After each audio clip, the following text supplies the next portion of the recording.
talk to each other. I guess I wanted to ask, so in the introduction of the piece, he kind of sets out that he's going to, talk about how, speech is writing, and he kind of insinuates that he's going to talk about how consciousness in general can be mapped by writing. But does he ever really get there? By the end of the lecture, I felt like I would. I mean, I can extrapolate where he's going, right? Mm-hmm. That there's always this deferral of meaning that exists in. Maybe I'm just going to talk this out myself, and then you won't have to. Good, do that for us.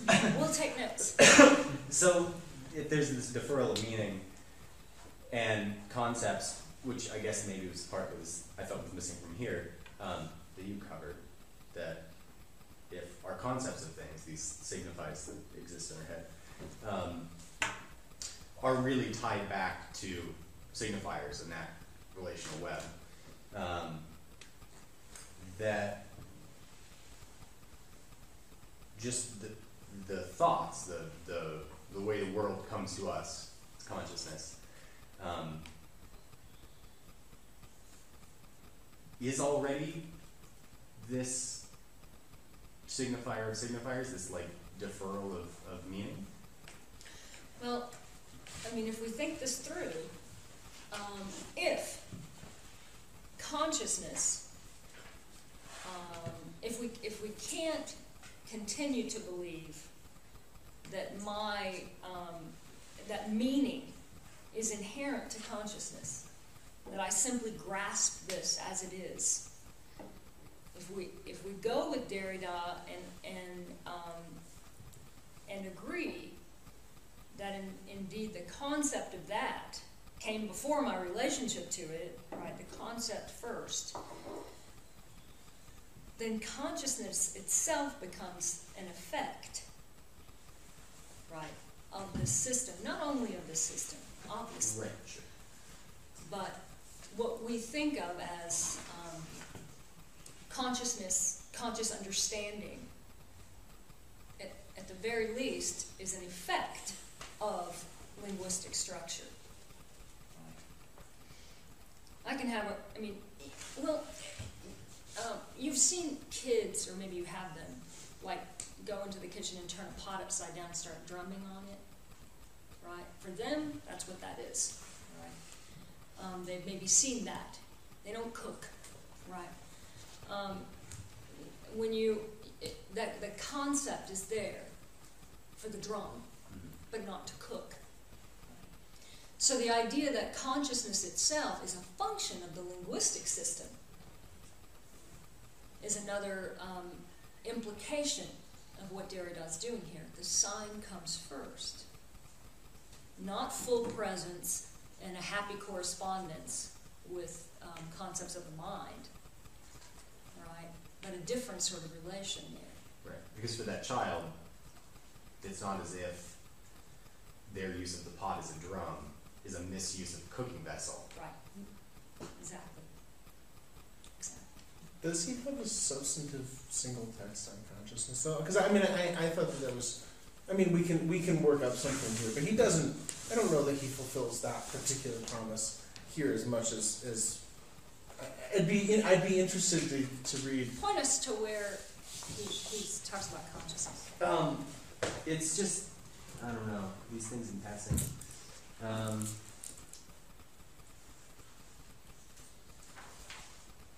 I don't remember that being a promise, as you just put it. Perhaps I'm over-ready to extract promises. I'll have to look at it. But in any case, as I said, this is one text that brings together a number of, let's just say, vocabulary lists of Derrida, right? That, so for me, was a good place to start. But of grammatology, dissemination, writing Indifference, these are all places where he really sketches it. And one place to go, for example, it is in Writing Indifference, a text there called Freud and the Mystic Writing Pad. Something like that. One of the texts in there. Which is a good text to go to in any case, but if I remember correctly, he talks about consciousness more than that. Not finding it? No, I felt like it was early on. He kind of sets out. Well, it's weird because he kind of begins with the argument and then. Okay, where? 14, midway through. 14?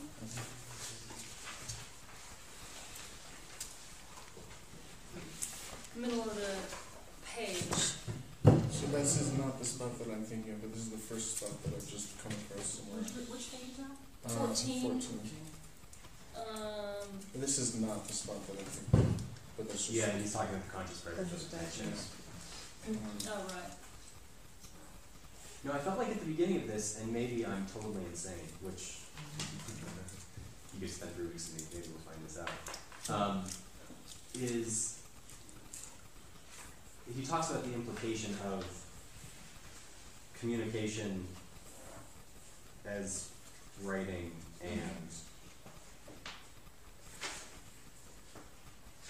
Well, okay, we can look for this and come back to it, but one of the things he's doing here when he brings up consciousness is countering J.L. Austin's notion of intentional consciousness, the idea of intentions and conscious intentions in performative utterances. And one of the things he wants to challenge is, A, whether you can ever know your consciousness, what's going on there. And that's partly Freudian in terms of an unconscious. Derrida's unconscious is maybe a little different, but nonetheless, the idea is that most of your consciousness is not available to you, right? And most of your motivations and intentions are not available to you. Or you may be thinking one thing about why you're doing something, and then a lot of other reasons can be uncovered.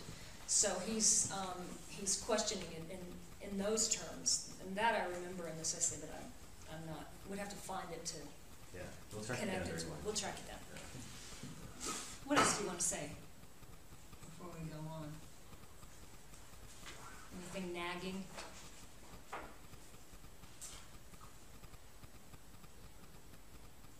Well, I didn't really understand the example of the kitchen pots and the Okay. child using it as a drum Okay. and how it relates to language at all. I mean, we see it as a misuse, but the fact that the child, the way that they perceive it seems to me to not be related to language at all, but to a perception of a form and an experiment. Mm-hmm.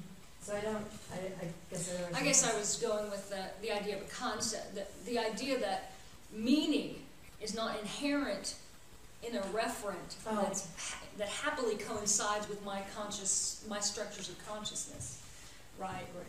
So when a kid looks at a pot, he might go, but has a toy drum, might go, oh, another drum. You see what I'm saying? That there's no inherent, right? Yeah. Makes sense. Yeah. I think the thing that had struck me was now looking back over it, not consciousness but experience, but used roughly in a way that seems to accord with the sense of consciousness, which is on 9, the end of the first full paragraph. So these traits that he's talking about as the nuclear traits of all writing, that is to say writing that could be capital W writing or capital writing, but writing as the thing. I would like to demonstrate that the traits that can be recognized in the classical, then narrowly defined concept of writing are generalizable. They're valid not only for all orders of science and for all languages, but moreover beyond semiolinguistic communication for the entire field of what philosophy would call experience, even the experience of being, the above-mentioned presence. And that felt like a promise to me, and I would have... Not on consciousness, yes, but that is the section I was thinking of. I would have I'd be interested to read. I haven't read a piece of Derrida's that elaborates that specific understanding of experience. I mean, like you guys were just kind of riffing and extrapolating it out. I'll buy that. Mm-hmm. But I was just wondering, is there somewhere where he kind of does nail that particular statement down in some way?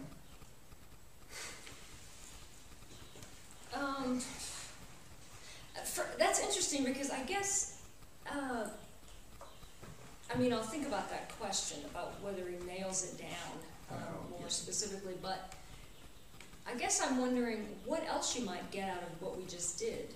I mean, how could you then argue against what he just said after what we just did? So I guess I'm not understanding. I'm sure he says more elsewhere because he does go over these same ideas in many different ways, in many different places, but and of grammatology would definitely be a place to go. But I guess I'm wondering if you could elaborate more on why that would be a question given the exercise we just went through. How could it not be that experience would then be so what's he saying there, right? That experience itself is belated, right? Your consciousness, even of what we call experience, is belated. It runs through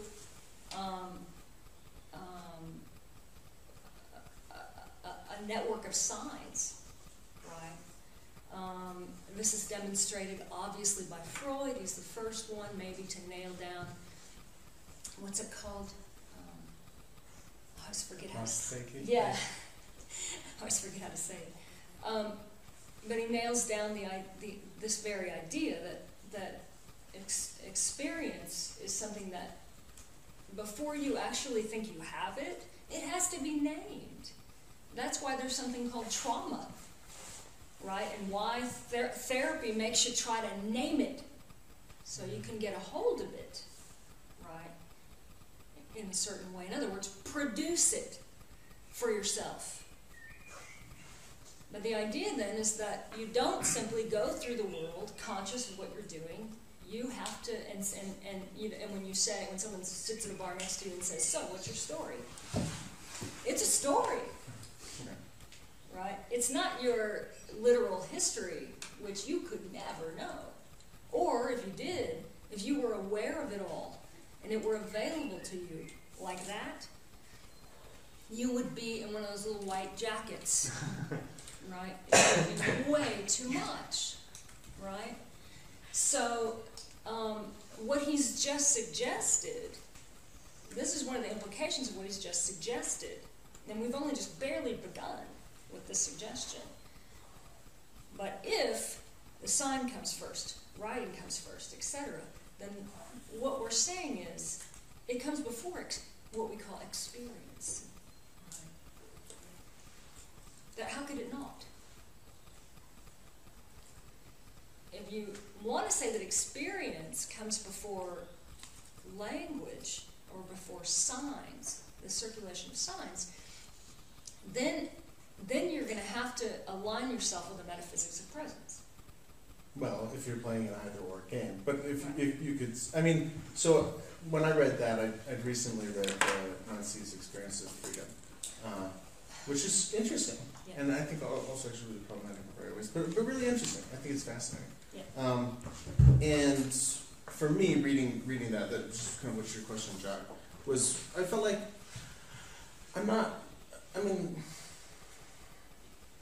I think you can take what's been said here and say, given this form, this must proceed from it. I would genuinely be interested to see rather a working together of some sense of experience that's neither simply a presence which implies a thing that's already there, that would be then present to other things, right? I mean, to be present, you have to be there first in order to be present. There's the world to which you're present, but rather a coming into being that would be drawn out Okay. in some of the ways that are But articulated here. But don't argue with something that's not here, because what I'm he not says arguing is with the entire field.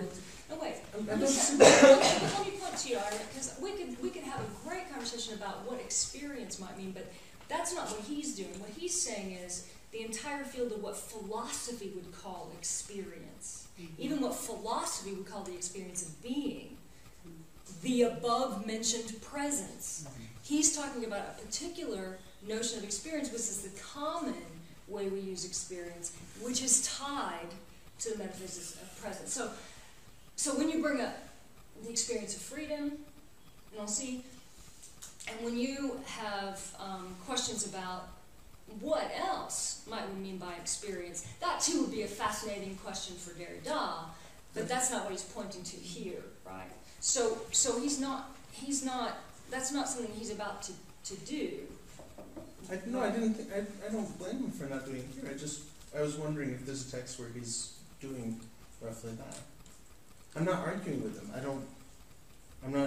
don't feel myself in disagreement. I'm wondering whether this is something. It sort of seems like there's something that could be spoken to beyond what is spoken to, and that's gestured toward. And I was wondering if there's, since I'm not familiar with vast swaths of his corpus, I was wondering if there was somewhere just offhand to point us towards. Maybe he talks about experience In some direct, non-metaphysical sense. Yeah. Everywhere. Because what he will then talk about in terms of experience, as does Levinas and Nossi, is a kind of, and even an unmediated experience. But then experience becomes not something that a subject has, right? But something that makes the subject be. Okay? So this is a different idea once it's detached from metaphysics and presence. But if he's making a promise here, it's a promise to demonstrate that writing would come before even what philosophers would call, that is, metaphysicians would call experience. And experience here, again, meaning something that a subject has, right? But according to what he's trying to do here, one of the implications would be that what we think of as that experience that a subject has is already produced linguistically. Right? It's the effect of actually even narrative structure. It's a story that you tell yourself about yourself, right? And it has to go through language, which means a network of a free play of signification. Free play. Right? Okay, let's pick up another one. Iterability. So as we were just saying, everything I could write, everything I write could reach its addressee after I'm dead. I could die in the delay that writing involves. And you, my addressee, could also die in that delay.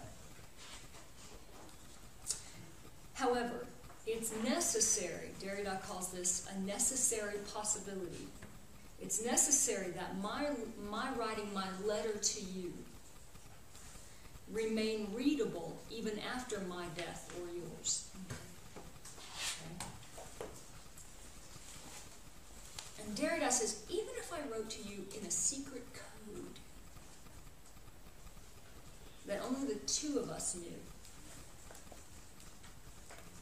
to be a code, it would have to be crackable. Written text depend on repeatability, on the repeatability of the sign in order to function. They're thus indifferent to the so-called real death of the author or of the reader. And in fact, Derrida says in many places, they presuppose, texts presuppose the mortality of the author and the reader, of readers and writers.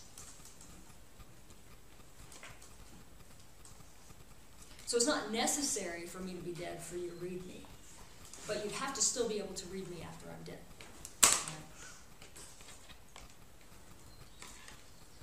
And because my writing, by definition, must be able to go on without me, whether I'm dead for real or just absent, my mortality is inscribed, Derrida says, in everything I write. Same goes for you. It's inscribed in everything you read and in everything you write. But again, Derrida makes it clear that these very same risks and consequences are involved not only in written texts. Nothing limits them to the written text or to the graphic element. Iterability, what he calls iterability, marks the finitude of every reader and every writer.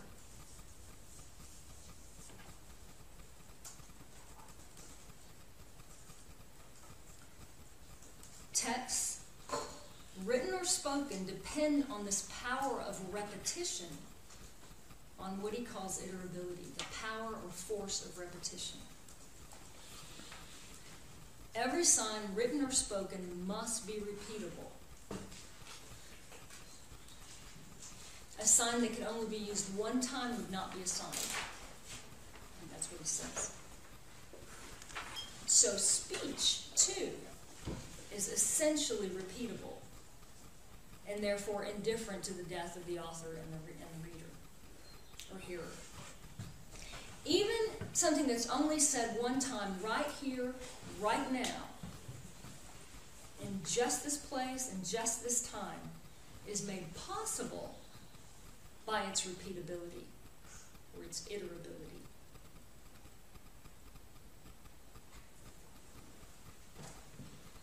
So iterability is the name Derrida gives to the fact that any sign can be repeated and must be repeatable. Iterability isn't synonymous with citationality. They're close. But iterability involves the production of something new, right? That is an alteration, repetition with difference. Who's the Deleuzian over here? That's you. Difference and repetition. So an alteration, at least in context of what's cited. Citation is supposed to bring its context into the new context, right? So a teacher will tell you, and you as teachers have probably told your students, don't cite out of context, right? Derrida will complicate that, but convention stands, right? But iterability involves a shift in context, a repetition aligned with alterity. Okay. So in signature event context, Derrida talks about the iter in iterability. He says it's probably Latin for a Sanskrit word meaning other. Right. So iterability names the fact that every sign, say an E again, but also the word be and even the word iterability for that matter, every sign, inasmuch as it's a sign, has the potential to be repeated in a new context and still function as meaningful.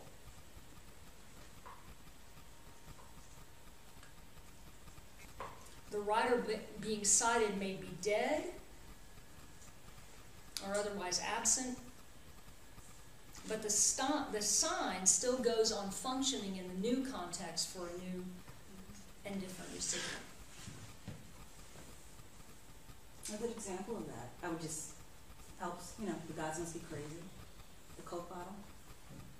I did use that example. I think that's a good example of something that can be taken out of context. Explain the scene. A plane is flying over South Africa, and it drops on I think this is an incorrect word though, pygmy village. And a Coke bottle drops out, and someone finds it, and it becomes a sign of power, becomes this, you know, tool that brings very corruption. It brings corruption to the village. I think it was in Kenya. It was intended Or in Kenya. in Kenya. But yeah, the Coke bottle brings corruption because all of a sudden everybody wants it. It's something that it breaks the glass walls in society. It changes the context of the entire society. Yeah. But it's not used in the original context in which Yeah. the writer or the maker of the bottle. Yeah. Okay. I don't know Now why I I'm actually want doing to watch that film again. It's been a long time. Okay, so one of Derrida's points here is an originary contamination. Repeatability means impurity. Iterability means impurity. There is no pure concept and no original thinker. So citation is always iterability. And Yes. the notion of a pure citation is a pure repetition is false. I mean, is part of the metaphysics present, more or less. Okay, but let's be careful because we can talk about this in terms of in ontological terms, and we can talk about it in conventional terms, right? So we can say there is no binary, but then I do want you to drive on your own side of the road. You see what I'm saying? There are conventions, and then there's an ontological discussion. So yes, the idea of iterability totally screws up our purist notions of citation, right? Because what isn't, for one thing, right? What isn't a citation? But then in particular context, there are conventions that you stick to. You do put quote marks, and you do want to like try to pull in. You try to manage your conventions, right? But, Right. And so does that gesture have some sort of productive value for Derrida above and beyond just general iterability? Just what gesture? The gesture of like actually making a citation as opposed to just, I mean, does that convention add something to it? You mean like citation as opposed to plagiarism? Well, no. Just citation as opposed to. So, I mean, so citation. You were talking about like layering of context. Like a citation brings its context within the new context. Iterability creates this shift in context. And so I'm sensing that Derrida like is going to want to ride on iterability. Oh yeah. But there's still a meaning, or there's still a use for citation for Derrida? Of course. You know what, now you're making me wish that we had just read all of Limited Ink. Because who has read all of Limited Ink? Have you? Listen, you rhetoricians. This is a text you cannot not read, right? This is Derrida for rhetoricians. But, okay, you want me to just give a little spiel about what happens in the rest of it in the context. So the first essay that we're reading, Signature Event Context, is Derrida's response to Austin and the very notion of performativity, right? The performative utterance. The next piece that's collected in Limited Ink is his response to a response that John Searle wrote to Signature Event Context. John Searle, who's a disciple of Austin, is a very conservative disciple of Austin, and so tries to protect and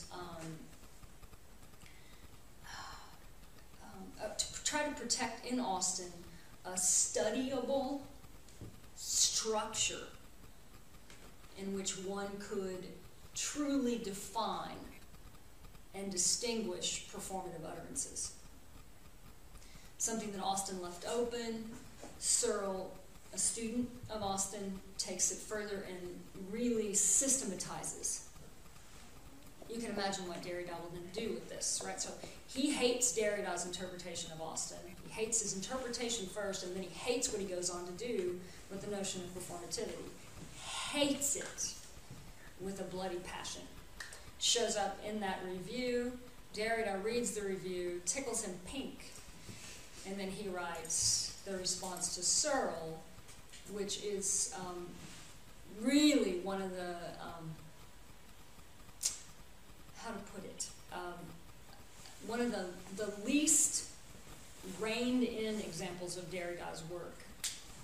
He really lets Searle have it. He's having a lot of fun by citing him over and over and over, citing the whole thing. Basically, the whole, almost the entire review is cited in Derrida's article because Searle wouldn't let them publish it. But in a scholarly context, he may cite the entire thing. And one of the things Derrida's doing is showing, in fact, that anything can be cited, even a signature. And so what he's doing is he's sketching out the implications of the fact that everything can be, and in fact depends on being able to be cited. Okay? And using citation to the extreme to demonstrate and play with that idea. So the review of Derrida, Searle's review, has to be sent to Derrida ahead of time. And Searle dates it and puts a little copyright sign and then signs it before he gives it, as if he's trying to, protect every word. And Derrida has a great time with that too, citing it. So he reproduces everything on it, right? And so the very playful essay that Derrida produces is itself a performative piece that demonstrates that because of iterability, there is impurity, and in fact, no one can simply mean what they say and say what they mean. A. And B, that there is no such thing as a total context, which is something that Searle is trying to pin down. No such thing as a total context, and we're going to get to that in a minute, because the context is always already broached by past uses, right? So in other words, yes, it's very important to him. Yes, it is. And if you have not read all of Signature Event all of Limited Ink, I really encourage you to do that. In the book, is Limited Ink signed at the end? Limited Ink, I want to see the actual. there's an afterword, but let's see. Here's what he does. There's a signature at the end of that In signature the event actual book. context. Yeah, in the last page of the essay. Yeah, there's a signature. That's not in Okay, there. so he's playing with the signature here at the end of. But not at the end of 107, the end of Limited Ink itself. The end of Limited Ink itself. ABC. Did you say 107? 107, the end of Limited Ink, ABC, a huge response, so. Right. No, it's not signed there. He signs it at On the page end. 21? It's down page 21.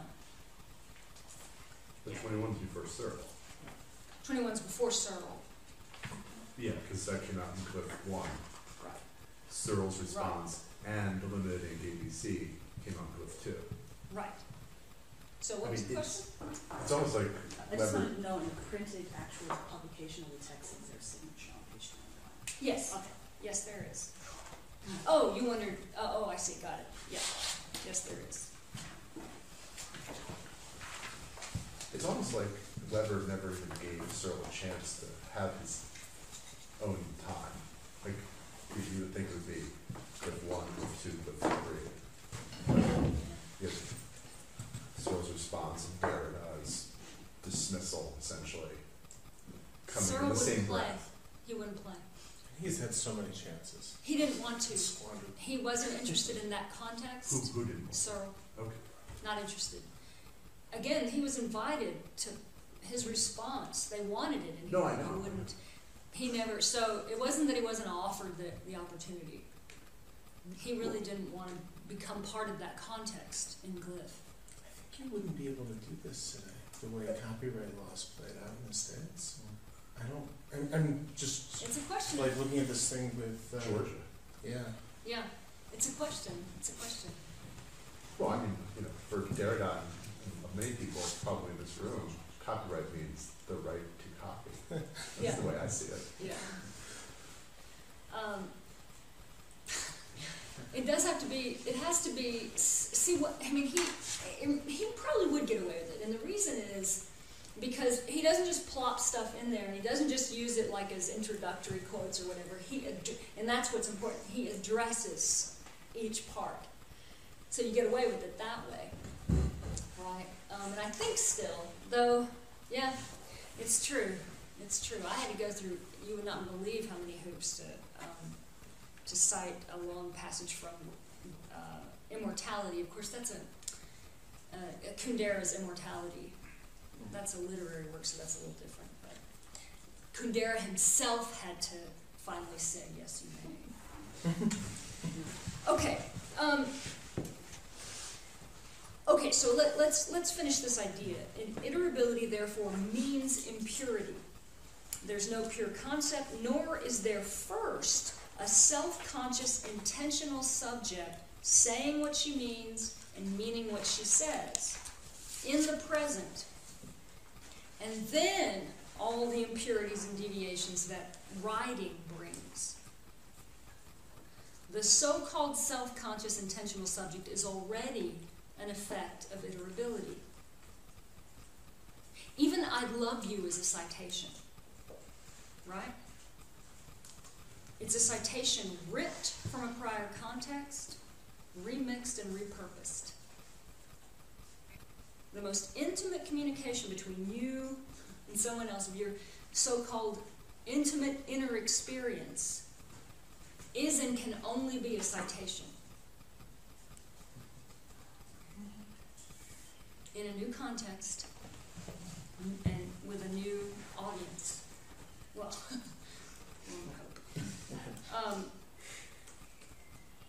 in Crack Wars, Avital Ronell talks about this, calls it tropium. The fact that you're always on another's tropes. But the idea, what he's getting at here is that the most original thought, right, and the most intimate of experiences is articulated in a repetition. And it must be to be articulated, right? And then to function as a sign. When a mark is cited or reused in another context, it does not remain the same. This is important to Derrida. It's the same but different. It's altered. Hopefully when I say I love you to this person in this context, it's not exactly the same as it was in another context, even if I'm the one who said it. Iterability means repetition and alterity. That's why he's holding on to that iter. Right? But it's still a repetition. Now what he's saying is, again, this is still part of his deconstruction of the metaphysics of presence. He's saying that this necessity for repetition is not simply a modification of the notion of presence, of the notion of a subject speaking in full presence to the world and to itself. It's a rupture in that notion. Every sign reaches back to previous contexts and retains traces of those previous contexts.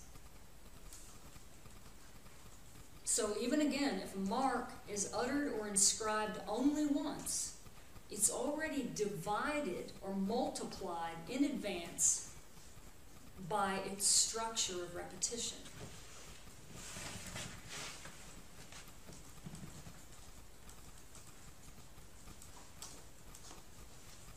So, iterability is the opening within the utterance that makes it differ from itself.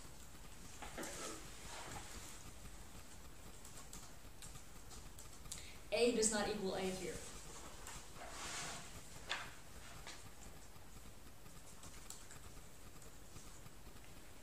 So iterability creates a gap within the utterance to make it differ from itself, opening an abyss of temporality before and after.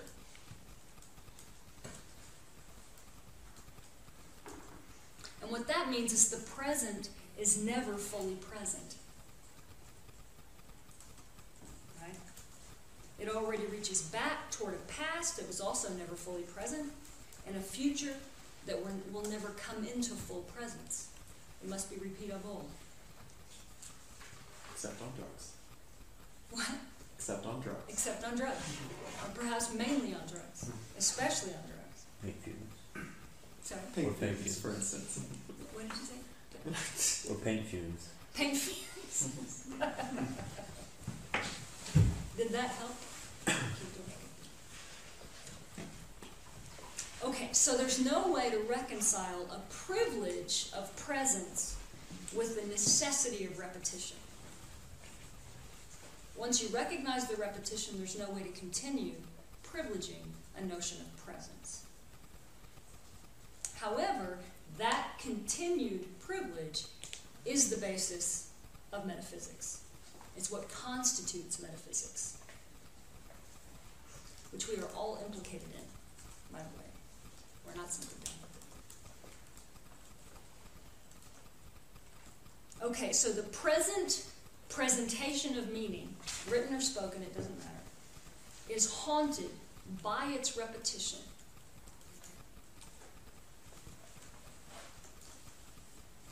As soon as there's a sign, the difference between the first time and the repetition, and so presence and absence, begin to blur.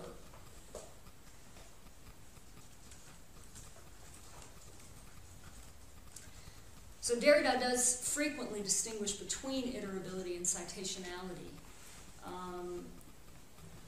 But what he tries to make clear in doing so is that the former, iterability, is the condition of possibility for the latter, citationality.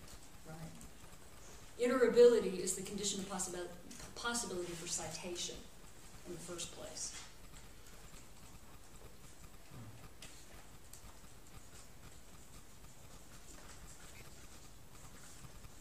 As he puts it somewhere, iterability is what makes citationality impossible. Right? There's no way, really, as we were just saying, to cite or to not cite out of context. The context, what just happened to context? Meaning is definitely context bound, right? No way to deny that. But context has now become boundless. And there's the problem. It's unlimitable, unmasterable, infinite, haunted.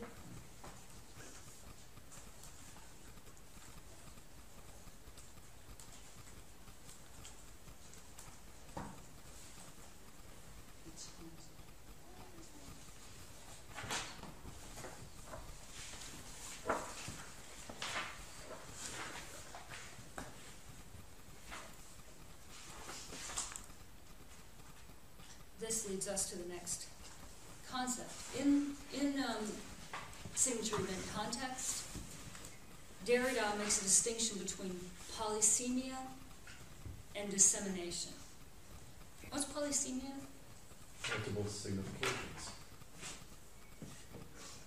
Okay, explain what you mean by that, multiple significations. Just, it's pointing to many things. Well, that one thing can mean different things in different contexts, right? Okay. Yeah, okay. So polysemia means it can mean this right here, and this right here, and this right here. 9/11 can mean a lot of things. For us, in this culture, it can point to, sorry? In Chile. Right. So 9/11 can, what all can 9/11 be? Emergency 911. Emergency? Yeah, emergency number. Sorry? 1973 in Chile, 1973 in Chile, 2001. 2000. It can mean a little One. girl who was shot by Yes. the Right. journalist. Right. Who? The girl, the Arizona shooting. She was born on 9/11. Oh, yeah. Point to She her. was 9 years old. Yeah, we It can just be a date, any old 9/11. It's the expiration date on one of my credit cards.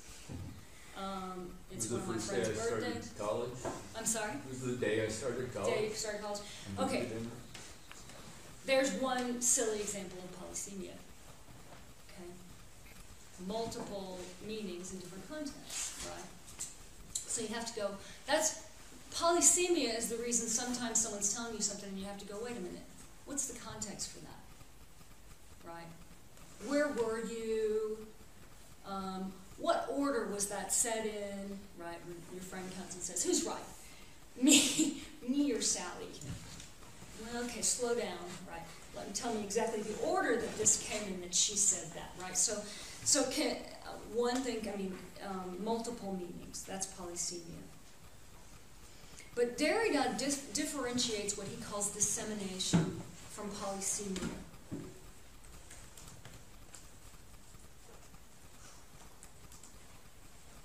Dissemination would be, in fact, the condition for polysemia.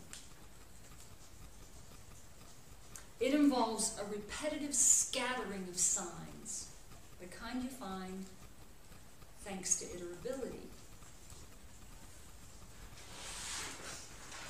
which can go out and break open and be inaugurally productive. Derrida at one point says it scatters like seeds. Any kind of sign can scatter like seeds.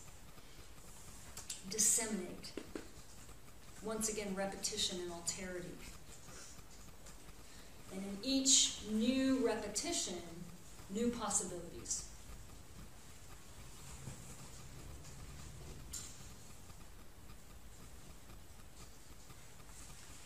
This, by the way, is a large piece of what Derrida calls, in a couple of places, the emancipator chance. His post-structuralist form of emancipatory hope. And that is the idea that that the structure is not simply closed, right? That there's always a chance for something else, something unforeseeable. The hope is that there's something that isn't simply programmed.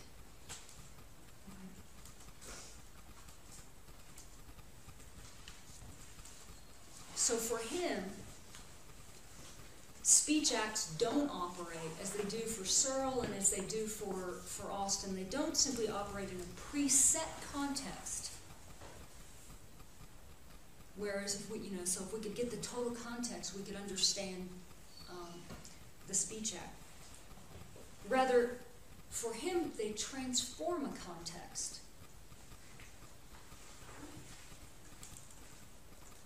Making tiny historical events rather than producing a smooth continuation of what is.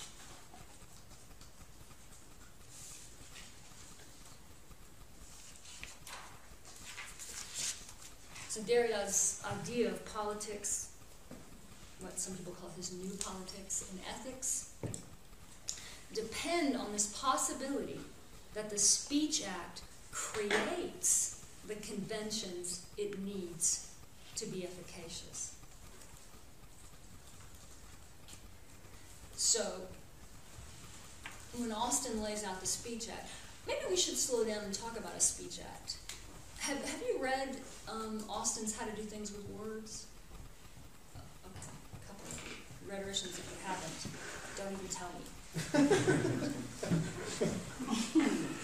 So, another book, right, that students published from notes. So, Austin writes this book, How to Do Things with Words, and it could also have been called How Words Do Things with You. Because what he's doing is instituting, basically, in a performative gesture, what we now call the performative utterance. He makes a distinction that wavers around and begins as an opposition and then collapses several times, but a distinction nonetheless between what he calls constative language and performative language. Constative language involves statements about what is, descriptions of language that points to something out there. I'm going to describe this table. So it's supposed to be representational. And then language that institutes or transforms. So in its very utterance. So one of his favorite examples, which queer theory has challenged and questioned, is the marriage vow. I do. And suddenly your civil status has changed in the utterance. That's not really true. You have to sign something. But for example, if I take a champagne bottle. Best example ever. Sorry? Sorry. Best example ever. Yeah. If I take a champagne bottle and I am the designated person, the captain or whatever, and it is my ship, and I, at the appropriate moment, ceremonial moment, smash that champagne bottle against the ship and say, I hereby christen this ship Ira. Or the Mr. Stalin. That's what I love. Okay, or Mr. Stalin. That's Austin's. Yeah, that's right. Yeah. We won't talk about Austin's horrid examples of cats and all kinds of stuff, but he's the king of violent examples, especially to women and animals. It's terrible. But if I do that, what I'm in the utterance, I hear christen this ship. I've christened the ship. It has happened in the saying it. I did it. I'm a judge, and you're on trial, and I say I find you guilty as charged. That moment, that's a legal utterance. And even if you didn't do it, you really didn't do it, you are guilty. And in my saying it, it has happened, right? The performative is when the very utterance is the doing. Or if I say, I bet you, blah, blah, blah. I've just produced it. It didn't exist before I said it, right? And the most maybe significant and talked about one is I promise. I promise whatever, right? Even if I'm thinking, okay, if I say, I promise I'm going to let you go in 2 minutes so you can go down and eat lunch. Wow, it is almost time. And I'm thinking to myself, I'm going to keep them 10 minutes after. I still promised. The promise happened. So it was a true performative. I promise, even if I'm not going to do it, and I know I'm not going to do it, I'm lying, but I promised. In the saying it, I did it. Right. So that's what Austin is doing in that book. Now, one of the things that he does there is try in this sort of wonderful way to come to grips with defining and systematizing this idea of the performative. And he spectacularly fails. In each chapter, it's a spectacular failure that he loves and then starts again. So he's wonderful in that he looks at the failures, he embraces them, he loves it, and he's like, okay, let's try this. And so he tries something else, right? And so he leaves, in that book, everything very open. But what he does suggest is that we have to get a hold of the total context. Because if I'm just sitting on a dock with a bottle of champagne, having drunk most of it, and looked at a ship and went, I hereby christen you or whatever, nothing happened. The context has to be right, according to Austin. The context is right, and all the conventions line up, then a performative is successful.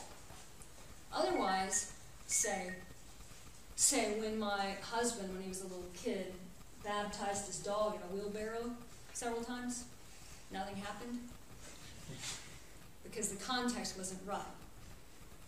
He wasn't a minister, the dog didn't want to be baptized, etc. But so the first thing you look at is the context. Searle comes along after Austin and seriously systematizes and focuses on this total context. That's why context is the second word in this essay, last word in this essay, and why he's talking about the significance of the boundlessness of context, and that boundlessness is the result of iterability, and that the only reason a performative can happen, right? Because all the conventions have to be repeated at the right time in the right place, is repetition. The repetition is what screws up the idea of a total context. But you got to have the repetition for it. So what he's doing is systematically undoing the very notion that we could systematize the idea of a performative and have a science of the performative.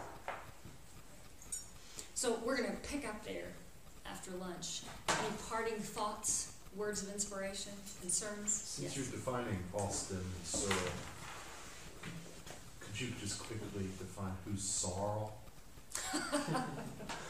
Yeah, I will. So this is Derrida's play on his name. So in his response to Searle, and now I'm going to forget the name of the institution that he's referring to, but what Derrida's saying is that when Searle signs his piece, first of all, he signs it and he gives thanks to several other people, including, now I forgot who it was, but someone who's a follower of Derrida, and to Searle's brother. He thanks all these people. In other words, he acknowledges a debt. His thought is their thought. So what Derrida is doing is picking up that and the notion of this copyright and saying that, isn't this interesting, if all of this is working together, then even because one of the people he thanks for this thought is a student of mine, then actually we could say even I helped author Searle's piece, right? So he's playing with a lot of this stuff, but Searle is the initials for a society of something for protection of copyright. Okay. So he changes Searle to Sorrel and talks about Sorrel as not just the author with the capital A, but this conglomeration under which he rides.